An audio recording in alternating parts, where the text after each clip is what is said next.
آخری بات یہ ہے کہ بہت سے حضرات نے امریکہ سے اور انگلینڈ سے ہمارے دوست ہیں، انہوں نے خاص طور پہ توجہ دلائی کہ آج کل ملک میں جو حالات چل رہے ہیں قادیانیت کے خلاف۔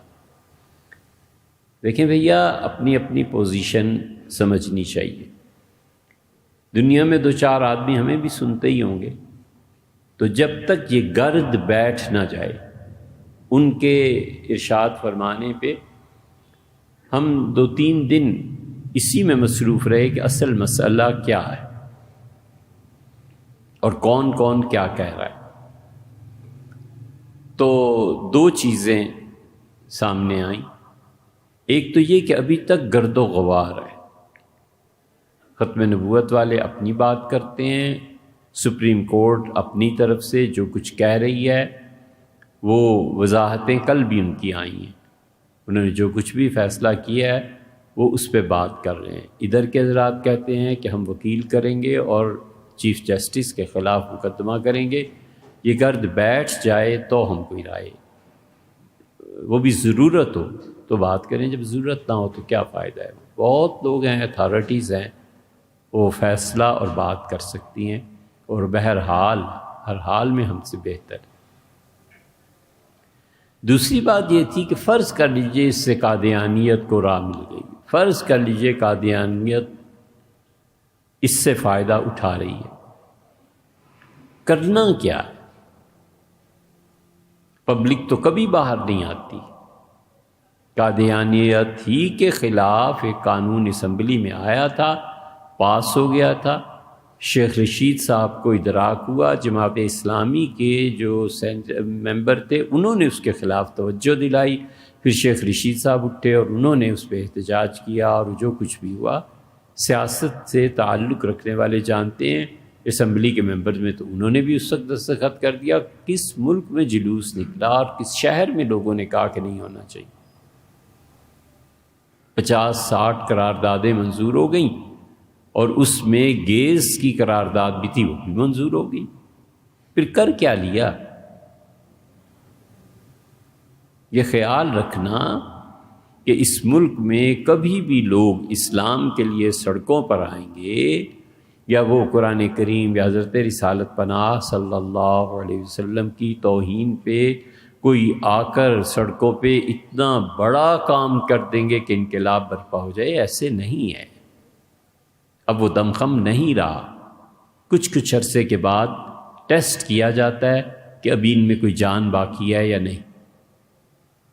اس لیے حضور اقدس صلی اللہ علیہ وسلم کی توہین پہ جتنی بھی چیزیں پچھلے عرصے میں پیش آئی ہیں، لوگوں نے نوٹس ہی نہیں دیا کہ کچھ ہو رہا ہے یا نہیں ہو رہا۔ یہ صورتحال ہے، اس صورتحال سے کیسے نپٹنا ہے یہ یاد رکھنا چاہیے۔ تیسری آخری بات، بڑا برا لگتا ہے کہ بیان میں، وعظ میں علمی چیزوں کو چھوڑ دیا جائے، اور لوگوں کو خوش کرنے کو اپنی مقبولیت، مرجعیت، یا زیادہ لوگ مجھے دیکھیں، فالو کریں، وہ ایک ٹرم ہے یہ استعمال کرتے ہیں سوشل میڈیا والے، اور اس پہ پھر پیسے زیادہ آئیں، اور دین کے نام پر لوگوں کو لطیفے سنانا، دین کے نام پر لوگوں کو نکاح اور جنسی اعمال کی ترغیب اور اس پہ بحث کرنا، دین کے نام پر خام خواہ فضول باتیں۔ اتنا ٹیسٹ کسی انسان کا گر جائے تو ہم اسے کیا کہہ سکتے ہیں؟ ہے تو یہ بھی جائز کہ کوئی آدمی ہتھیلی پہ تھوکے اور چاٹ لے، لیکن جو یہ کرے گا اس کا ٹیسٹ اور اس کا ذوق مر نہیں گیا تو اور کیا ہوا؟ اس لیے ہے یہ بھی گری ہوئی بات جو ابھی کہنے لگا ہوں، لیکن امید ہے اس سے سمجھ جائیں گے۔ لکھا ہے، یہ ضروری نہیں ہے وہ مستند بھی ہو، اس لیے کہ آدمی بہت سی چیزیں پڑھتا ہے نا، تو اب ہر چیز کی تحقیق تھوڑا ہی کر لیتا ہے۔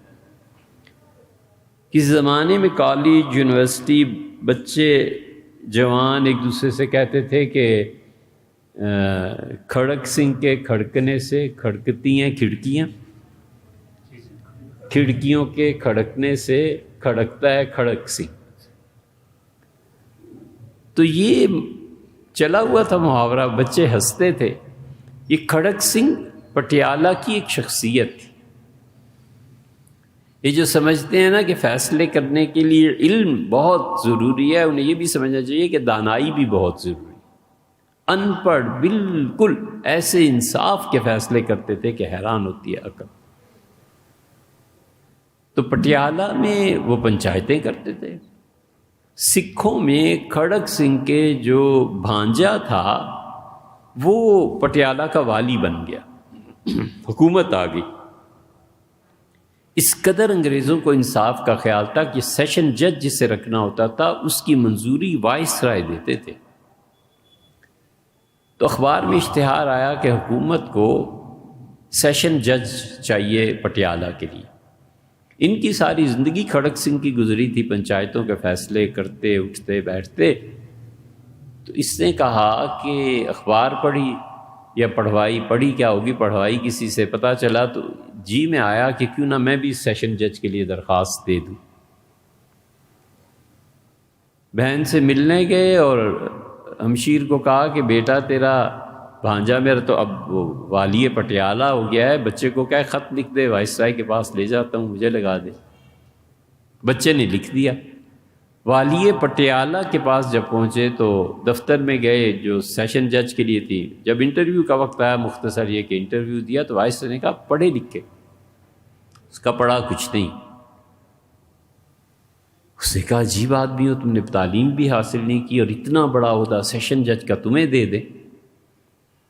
اس نے کہا فیصلوں کے لیے تعلیم کی کیا ضرورت ہے، فیصلوں کے لیے عقل مندی کی ضرورت ہے، سمجھ کی ضرورت ہے. سمجھ بوجھ مجھ میں اتنی ہے کہ 50 سال ہو گئے ہمیشہ جٹوں کے سکھوں کے فیصلے میں ہی کرتا. تو اس نے کہا یہ تو نہیں ہو سکتا. تو دیکھو یہ کتنا ذہین آدمی تھا. اس نے کہا یہ نہیں ہو سکتا تو پٹیالہ کا رہنا بھی تو مشکل ہو سکتا ہے. وائس رائے عقل مند تھا، وہ سمجھ گیا کہ یہ آ کے کچھ نہ کچھ فتنہ کھڑا کرے گا، بغاوت ہوگی یا کچھ ہوگا. اس نے کہا چلو سائن کر دی اور ہو گئے پٹیالہ. پٹیالہ پہنچے تو پولیس والوں سے کہا کھڑک سنگھ نے کہ کیس پیش کرو. پہلا کیس پیش ہوا قتل کا. ہاں بھئی کیا مسئلہ ہے؟ ان کا جی یہ عورت ہے، اس کے شوہر کو ان 4 آدمیوں نے قتل کر دیا. انکوائری شروع کی اور قصہ مختصر یہ کہ وہ سمجھ گیا کہ ان 4 نے قتل کیا ہے. اب یہ بحث جاری تھی کہ کالے کوٹ والے ایک صاحب داخل ہوئے.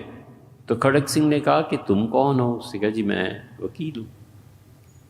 اس نے کہا کس لیے آیا؟ اس نے کہا جی ان 4 کی طرف سے، یہ بولنا بھی نہیں جانتے، کچھ کہہ نہیں سکتے، تو میں ان کے مقدمے میں آیا ہوں کہ انہوں نے قتل نہیں کیا. ان کا قسم کھا فیس لیا یا نہیں؟ ہنس پڑا. اس سے کہا فیس دی ہے. اس نے کہا کتنی؟ اس نے کہا 1 لاکھ. اس زمانے میں 1 لاکھ بڑی چیز تھی. تو کھڑک سنگھ نے کہا کہ تم تو لا محالہ، اگر یہ جھوٹ ہے تو بھی اسے سچ ثابت کرو، اگر یہ سچ ہے تو بھی انہی کا دفاع کرو گے، اس لیے تم بھی بیٹھ جاؤ.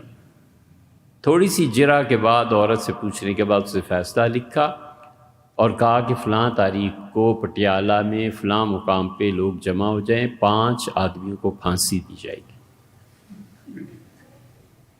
دن آ گیا، سکھ جمع ہو گئے، والی پٹیالہ بھی جمع ہو گئے. تو 5واں جو تھا نا پھانسی والا، وہ تھا وکیل.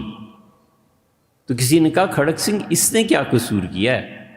تو کہنے لگا جو مجرموں کی حمایت کرتا ہے نا اور پیسے کھاتا ہے وہ ان سے بڑھ کے مجرم ہے.